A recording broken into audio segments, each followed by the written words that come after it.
जय श्री कृष्ण बाळ મિત્રો ચલો આપણે જે છે ધોરણ 7 પાઠ 9 બાનો વાળો જે પાઠ સમજતા હતા સાહિત્ય પ્રકાર છે નિબંધ અને લેખક છે પ્રવીણ દરજી બરાબર આપણે જે પાઠ છેલ્લો જે બાકી છે સમજીએ એની પહેલા થોડું રિફર કરી લઈએ ત્યાર પછી જે છે આપણે આપણા પુસ્તકમાંથી પાઠમાં આગળ વધીએ અને પાઠ સમજવાની કોશિશ કરીએ આપણે જે છે આગળ જોયું તો લેખકે શું કહ્યું તો કે બા જે 75 વર્ષના થયા તો એ 75 વર્ષના લાગે નહીં શું કામે કારણ કે તેમને ઉંમર અને નિરાશાને પોતાની પાસે આવવા જ દીધા ન હતા બરાબર ક્યારે પણ જે છે એ ઉદાસ ચહેરે બા જોવા મળતા નહીં ત્યાર પછી લેખક જે છે એમને શું કહ્યું હતું તો કે બા જે છે એ કેવા હતા તો કે નીચી બેઠી દડીને એટલે નીચા હતા અને મજબૂત બાંધાના હતા જ્યારે લેખક કે છે મારા પિતાજીનું અવસાન થાય છે દશકા પૂર્વ એટલે કે 10 વર્ષ પહેલા તો ત્યારે લેખક કે છે અમને એમ હતું કે હવે બા જે છે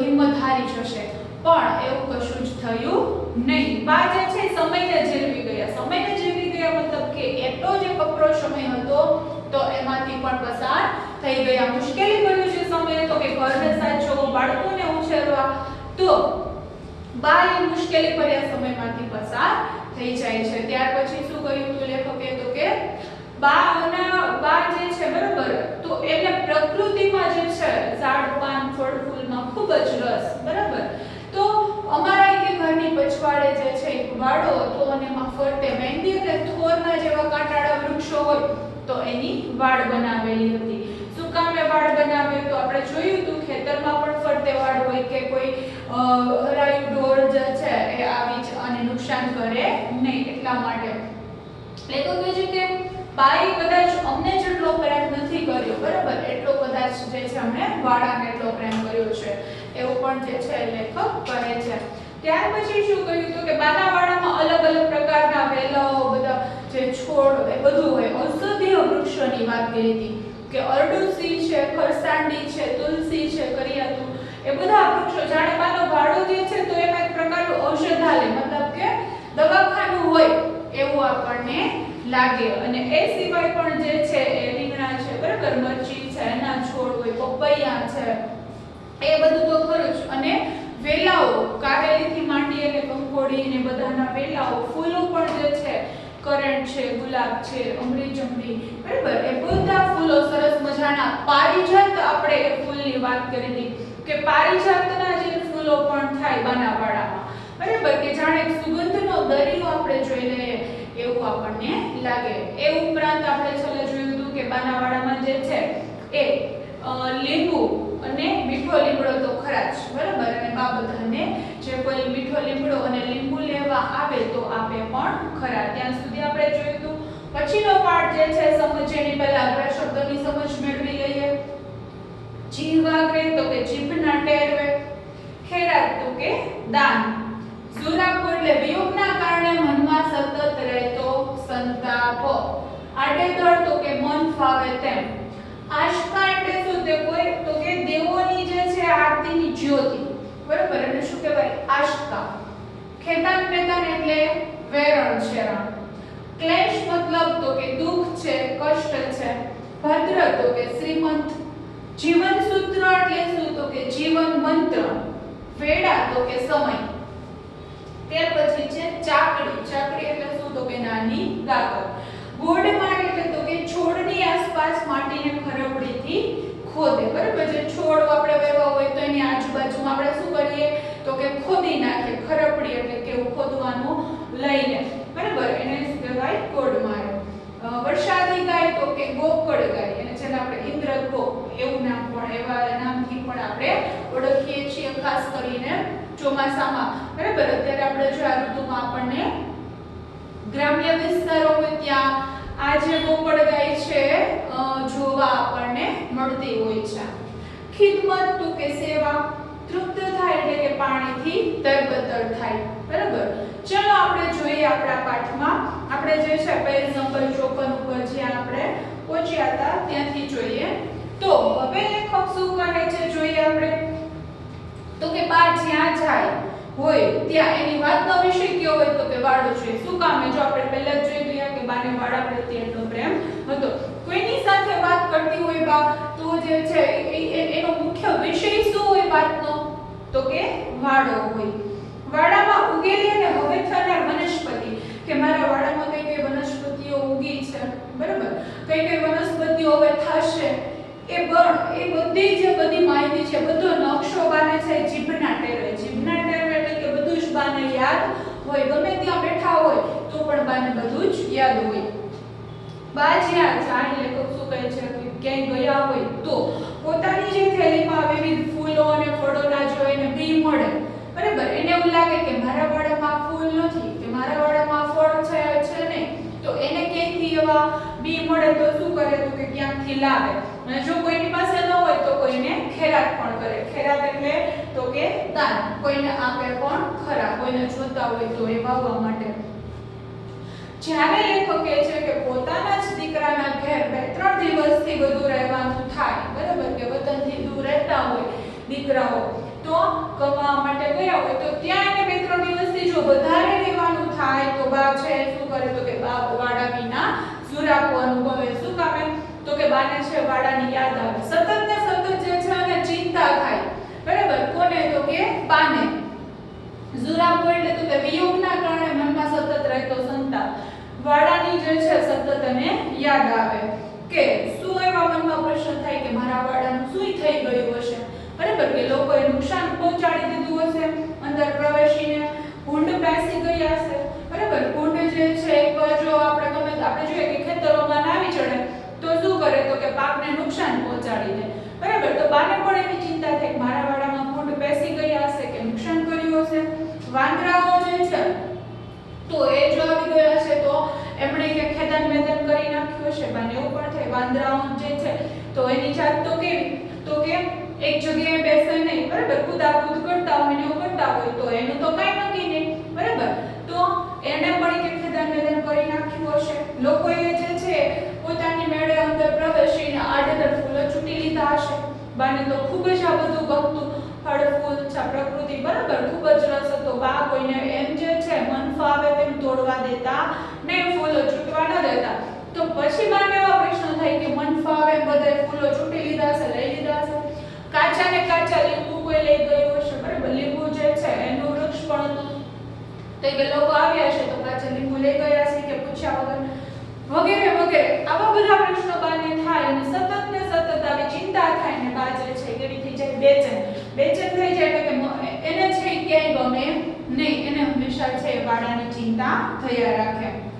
અમુક દિવસે તો તે પછી શું કરે, થોડા દિવસ થાય પછી કોઈનું માન્યા વગર, કોઈનું માને નહીં, ઘરના એના જે દીકરાઓ એના બધા સભ્યો હોય, દીકરાની વહુ હોય, કરે છતાં પણ ન માને, રોકાય નહીં. પછી શું કરે બા, તો કે કોઈનું માન્યા વિના વાડાના લગાવને કારણે, બરાબર, એને શું કામે ગામડે જવું હોય તો કે એના વાડા માટે થઈ અને પોતે શું કરે, તો કે મન મક્કમ કરીને ત્યાંથી ચાલી નીકળે કે મારે હવે રહેવું નથી, બરાબર. એના મનમાં બધા પ્રશ્નો હતા વાડાને લઈને કે એટલું બધું નુકસાન થઈ ગયું હશે તો પછી એને ગમે નહીં ને પછી પોતે પોતાના વતનમાં જઈને જંપે, બરાબર. પછી લેખક શું કહે છે, તો કે પોતે વતનમાં આવી જાય બા પછી વાડો પણ ખુશ અને બા પણ ખુશ.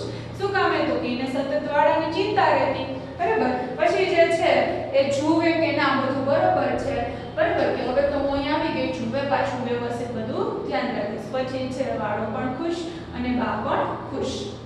હવે શું કીધું છે જોઈએ આપણે, તો કે બાને છાપડી ભરીને, બરાબર, ફૂલો ભરવાની જે છાપડી હોય ને તો કે છાપડી ભરીને મંદિરમાં ફૂલો મોકલતા મેં જોઈ છે. જે ગામનું મંદિર હોય, કારણ કે બાના વાડામાં ફૂલો જેટલા બધા થતા આપણે જોયું અલગ અલગ પ્રકારના, તો ભગવાનની જે છે આરતી માટે, ભગવાનની પૂજા માટે કે વહેલી સવારે બા ઉઠે અને છાબડી આખી તૈયાર રાખીને મંદિરે મોકલે.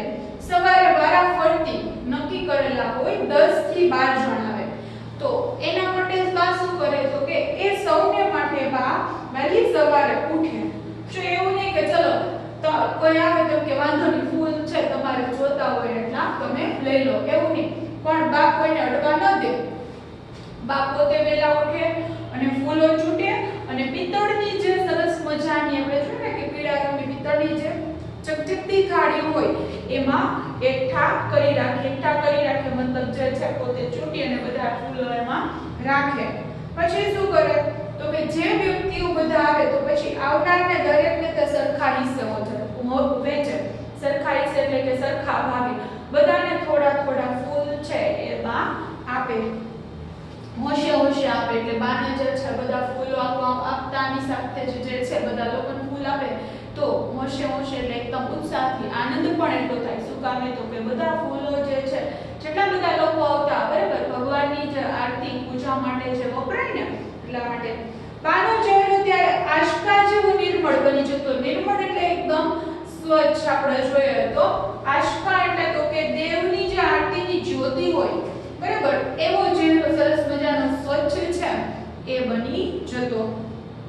હવે શું કીધું છે તો કે મીઠો લીમડો લેવાતો ફળિયા ઉપરાંત આખું ગામ આવે બરાબર. રસોઈમાં જે છે આપણે ખાસ કરીને બધી વસ્તુઓમાં લીમડાનો ઉપયોગ કરીએ તો ફળિયાની જે બધા લોકો ફળિયાના હોય એ આવે ને આ ઉપરાંત આખું ગામ આવે મીઠો લીમડો લેવા માટે.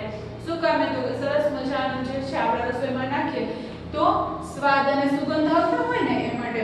તો એના ક્યારેક જ એના ચહેરા પર ક્લેશ જણાય. ક્લેશ એટલે શું તો કે દુઃખ. ક્યારેક જ બાના ચહેરા ઉપર એટલે કે મુખ ઉપર જે છે એ દુઃખ જોવા મળે બરાબર. ક્યારે તો કે છતાં પણ તો કે કોઈ વ્યક્તિ જો ન ગમતી વ્યક્તિ આવી ચડે ત્યારે છતાં બા ના તો ન પાડે પણ બા શું કરે તો કે પોતે કોઈને જે છે એટલે મીઠો લીમડો જાતે ન લેવા દે, પોતે ગમે તેટલા કામ હોય એ પડતા મૂકી દે અને પછી છે મીઠો લીમડો તોડીને આપે. પછી શું કરે તો કે કોઈ જે છે એ લીંબુ લેવા આવે બરોબર અને લીંબુ લેવા તો ઓછા જણ આવે. કોઈ ભદ્ર કે નોકરિયાત લોકો હોય, ભદ્ર એટલે તો કે શ્રીમંત લોકો, કોઈ નોકરિયાત લોકો હોય તો એ શું કરે તો કેવું બાનું બતાવે તો કે પેટમાં દુખે છે, તાવ આવે છે, વીતે છે મતલબ દુખે છે, તાવ આવે છે એવા બાના કાઢી બા પાસે શું કરે તો કે લીંબુ લેવા માટે આવે કે પેટમાં દુખે છે, તાવ આવે છે એટલે લીંબુ શરબત પીવું હશે તો એ લોકો એવું બાનું કાઢે અને બા પાસેથી લીંબુ લઈ જાય. પણ પાછી શું કરે તો કે આનાકાની ના કરે મતલબ કે ના પાડે નહીં. પણ આમ જે છે એ બા અંદરથી સમજે, એને તો ખબર હતી કે શું કામે જે છે લીંબુ જોઈએ છે, બીમારીનું તો એ કે બહાનું છે કે આ બીમારી જે છે ખબર તો નથી કે એને પેટમાં દુખે છે કે નથી દુખતું પણ આ તો બા જે છે મનમાં સમજે કે આ તો એક બીમારીનું બહાનું છે. મૂળે તો મફતિયું શરબત પીવું હશે ને બરાબર જો ઉદ્ગાર કરેલું વાક્ય છે તો એને શું થાય કે મફતિયું શરબત કે એને જે છે આવું મફતના લીંબુ લઈ અને શરબત પીવું હશે એટલે આ લોકો આ બાના કાઢે છે. આમ જોઈએ તો લેખક કે છે બા આ રીતે જે છે એ ઘોડીની પણ ભલી ખરી, આમ કઈ ઘોડા નહોતા બરાબર કે ચલો ચને હોય ને બધું આપી દેવું આ તેમ એવું નહીં, બધાને આપે પણ પાછા જે છે એ ઘોડા નહોતા પણ ભલા હતા બરાબર કે આમ સારા હતા, આપે પણ ખરા પણ અંદરથી બધું સમજી જાય કે આ શું કામે વસ્તુ માંગે છે. એ સિવાય આપણે જોઈએ તો પપૈયા, જામફળ અને શાકભાજી તો તે રીતસર લૂંટાવે જ્યારે જ્યારે સીઝન હોય બરાબર તો પપૈયા થતા હોય, જામફળ થતા હોય, શાકભાજી થતા હોય રીતસર લૂંટાવે મતલબ લોકોને આપે. હવે લેખક શું કહે છે તો કે અમે શાળાએથી ઘરે આવી એટલે બે ત્રણ દિવસ થાય તો થેલી લઈને અમે જો શનિવારનો દિવસ હોય એટલે શું હોય તો કે આપણે પહેલા પણ વાત કરી હતી પાદર પાઠ આપણે ધોરણ 6 માં આવતો બરાબર તો એમાં વાત કરી હતી કે જે છે શનિવાર હોય કે ઉનાળો હોય તો ગ્રામ્ય વિસ્તારની જે બધી શાળાઓ હોય બરાબર સરકારી સ્કૂલો તો એનો સમય શું હોય સવારનો હોય. તો શનિવારનો સમય જે છે સવારનો હોય છે 7:30 થી 11 નો 11:30 નો હોય તો પછી કે અમે ઘરે આવીએ તો બા શું કરે બે ત્રણ દિવસે થેલી લઈને અમુકના ઘરે જે સંબંધીઓ હોય ખાસ તો કે એના ઘરે જે છે શાકભાજી આપવા અમને મોકલે. થેલીમાં જે છે થોડા જે બધા શાકભાજી થતા હોય એ તૈયાર રાખે અને અમને મોકલે કે જાઓ આના ઘરે જઈને આ બધું શાકભાજી આપી આવો. ખાયા સો ખોયા ખીલાયા સો પાયા મતલબ એનો શું છે આપણે ખાઈએ મહત્વનું નથી જે આપણી પાસે છે પણ બીજાને ખવડાવીને જે આપણે જે છે બીજાને ખવડાવીએ તો એમાં આપણો સાચો આનંદ છે બરાબર. આપણે જે બીજા એ જ આપણું સાચું જીવન કહેવાય કે આપણી પાસે છે ને આપણે કઈ એ મહત્વનું નથી, પણ જે વસ્તુ આપણી પાસે છે એ આપણે બીજાને ખવડાવીએ છીએ એ જ મહત્વનું છે, મતલબ બીજાને ખવડાવીને આપણે જે છે ખુશ થવાનું હોય.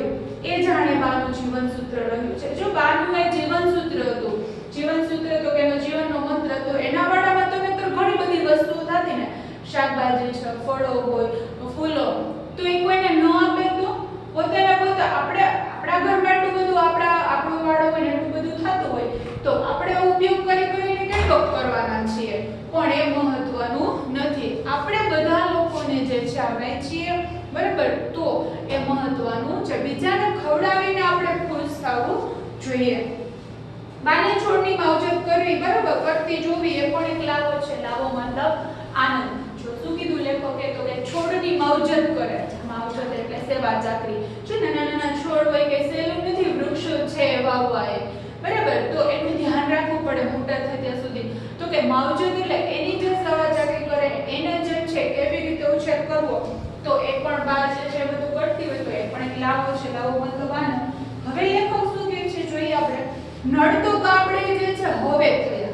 સાચી વાત છે. પહેલા શું હતું, ગામ સમક્ષ કૂવો હતો, ત્યાં પાણી ભરવા જવાનું હતું, તો કે પહેલા તો કે કૂવેથી, હવે તો ગ્રામ્ય વિસ્તારોમાં પણ આપણે જે છે રોજ ઘરે છે પાણી આવે છે, બરાબર. તો પહેલા શું હતું, તો કે કૂવે પાણી ભરવા જવાનું, ચાકડી મારફતે. ચાકડી એટલે તો કે નાની જે ગાગરો હોય, બરાબર, દોરડોમાં બાંધેલું હોય, તો કે એના મારફતે પાણી ખેંચી લાવવું પડે. બા તે કરે. જો આટલા બધા વૃક્ષો છોડને પાણી પાવાનું થાય તો પણ બા એ કરે. એક છોડ, એક ક્યારો તૃપ્ત થાય, બરાબર, જ્યાં સુધી જે છે પાણીથી તરબતર થઈ જાય, આખો ક્યારો ભરાઈ જાય, વૃક્ષ જે છે તો એનું ખામણું જે હોય એ ભરાઈ જાય પાણીથી, ત્યાં સુધી એ પાણી રેડે. અને પાણી પાછું ક્યાં ભરવા જવાનું, તો કે ગામનું જે પાદર હોય ત્યાં કૂવો હોય ત્યાં. એ છોડને જાતે ગોળ મારે એટલે છોડની આસપાસ માટીને જે છે ખરબડીથી ખોદે, બરાબર, ક્યારા જેવો બનાવે. સવારે ઉઠીને જે છાણ ભેગું કરેલું હોય એવા બધા વૃક્ષો આપણે જોઈએ કે જે કંઈ વાવ્યું હોય એમાં છાણિયું ખાતર નાખીએ તો શું થાય, તો કે છોડનો વિકાસ છે સારામાં સારો થાય. તો કે બા વહેલી સવારે ઉઠીને જે ભેગું કરેલું છાણ હોય તો એ છાણિયા ખાતર તરીકે વાપરે. લીંબુ જે છે તો લીંબુમાં શું કરે, તો કે એ જે વૃક્ષ હોય એમાં ચામડાના ટુકડાઓ દાબે, જેથી કરીને જે છે એ છોડનો પણ વિકાસ સારો થાય. દરેકની જે છે રોજે રોજ પૂરેપૂરી કાળજી લે. બધા જે વૃક્ષો છે, નાના છોડ છે, તો એ બધાની પૂરી જે કાળજી મતલબ છે સંભાળ લે.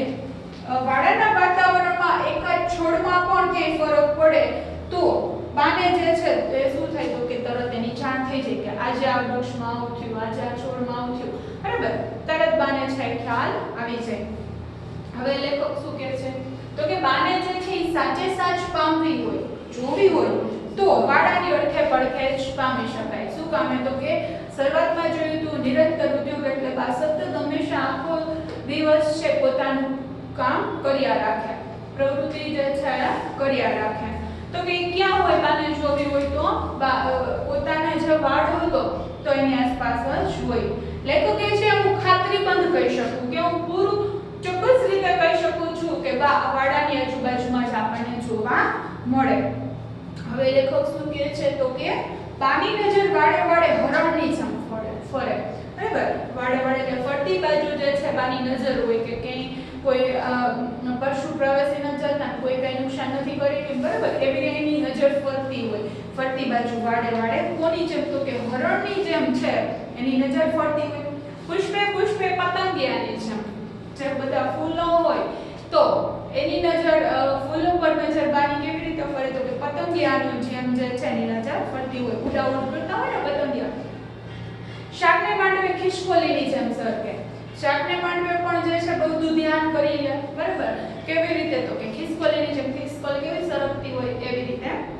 અને જમીન ઉપરના છોડનું નિરીક્ષણ કરતી વેળા એટલે સમય, તો બા જે છે એ કેવી બની જાય, તો કે ત્યારે બાની નજર વરસાદી ગાય એકદમ ધીમું ચાલતી હોય, બરાબર, તો બા એવી રીતે જે છે ધીમે બધું નિરીક્ષણ કરી લે, જોઈ લે, ધીમેથી બધું જ ઝીણે એટલે કે બધું ઝીણવટપૂર્વક એ બધું જુએ. ત્યાર પછી શું કહે છે તો કે બા કશેક જાય અને જો ત્યાં વાડા જેવું ફૂલ ફોડાને નિહાળે મતલબ શું થાય તો કે જોવું. બા જે છે એ કે જુએ, બરાબર, નિહાળે મતલબ જુએ તો જે છે તો ત્યાં લટાર માર્યા વગર રહે નહીં. એને એમ થાય લટાર એટલે શું તો કે ત્યાં જે છે આટો માર્યા વગર નો રહે. એને એમ થાય કે ચાલ હું જોઈ લઉં ને મારા વાળા માટે કઈ ઉપયોગી છે, આ ફૂલ છે કે ફળ છે એ મારા વાળામાં જે છે એ ઉપયોગી બનશે કે નહીં, તો એમ કરીને ત્યાં લટાર એટલે કે આટો મારી લે. એટલું જ નહીં, એની થેલીમાં કોઈ છોડની કલમ, કોઈ આખો ને આખો છોડ આવી પડે ક્યાંય ગઈ હોય તો બા જે છે શું કરે એની જે થેલી હોય એમાં કલમ લાવે, બરાબર, કલમથી જે છે કલમ કરતા હોય ને વૃક્ષ વાવે કલમ નાખીને, કોઈક આખો ને આખો છોડ લઈ પછી જે છે એને રોપી દે. બામાં આજે પણ વાડાની વાત આવતા લેખકે શું 10 વર્ષની નાની ઉંમરે મુગ્ધતા જે છે એ અને મુગ્ધતા અને જે વિસ્મય તેનામાં જોતો હતો એવા જ મુગ્ધતા અને વિસ્મય જે છે હું નિહાળું છું મતલબ જોઉં છું કે હજી પણ બા જે છે એવી ને એવી છે. કોને ખબર કે આ વાડો કઈ નવી વસ્તુ બા સામે દરેક વખતે છે ધરી દેતો હશે. કે શું ખબર કે કઈ નવી વસ્તુ જે છે આ બાનો વાડો એ બાની સમક્ષ જે છે નવું ધરતો હશે, મતલબ કે આપતો હશે, બરાબર. અહીંયા જે છે આ પાઠ ગાતા ઝરણા, તમને એવું પણ પૂછે એક વાક્યમાં કે બાનો વાડો પાઠ લેખકના કયા નિબંધ સંગ્રહમાંથી લેવામાં આવ્યો છે તો કે ગાતા ઝરણામાંથી લેવામાં આવ્યો છે. તો તમારે જવાબ છે એ યાદ રાખવો પડે. તો કે ગાતા ઝરણા નામનો નિબંધ સંગ્રહ છે તો એમાંથી લેવામાં આવ્યો છે. તો અહીંયા જે છે બાળ મિત્રો આપણે જોયું કે બાનો વાડો, બરાબર, લેખકના બા જે છે પ્રવીણ દરજી. તો લેખકે આ રીતે બાનો વાડો છે એમાં બાના વાડાનું વર્ણન કર્યું છે, પોતાની બાનું પણ વર્ણન કર્યું છે. હવે તમે જે છે નિબંધ છે સાહિત્ય પ્રકાર, તો તમારે પણ તમને નિબંધ પૂછાય એના ઉપરથી કે મારા દાદીમાં અથવા તો મારા દાદા, તો તમે આ રીતે સરસથી લખી શકો છો, બરાબર. તમારી રીતે તમારા દાદીમાં વિશે તમે લખી શકો. અને આજે પણ તમને એક હોમવર્ક છે નાનકડું તમારી બુકમાં મારા દાદીમાં, બરાબર, એના વિશે તમારે 8-10 વાક્યો લખવાના છે. હવે અહીંયા જે છે આ તો પાઠ હતો, પણ તમારે તમારા દાદીમાં વિશે, તમારા દાદીમાં જે છે એની પ્રવૃત્તિ કઈ છે આખો દિવસ, એ શું કરે છે, બરાબર, એનું જીવન કેવું છે, તમારે થોડા 8-10 વાક્યોમાં જે છે લખવાનું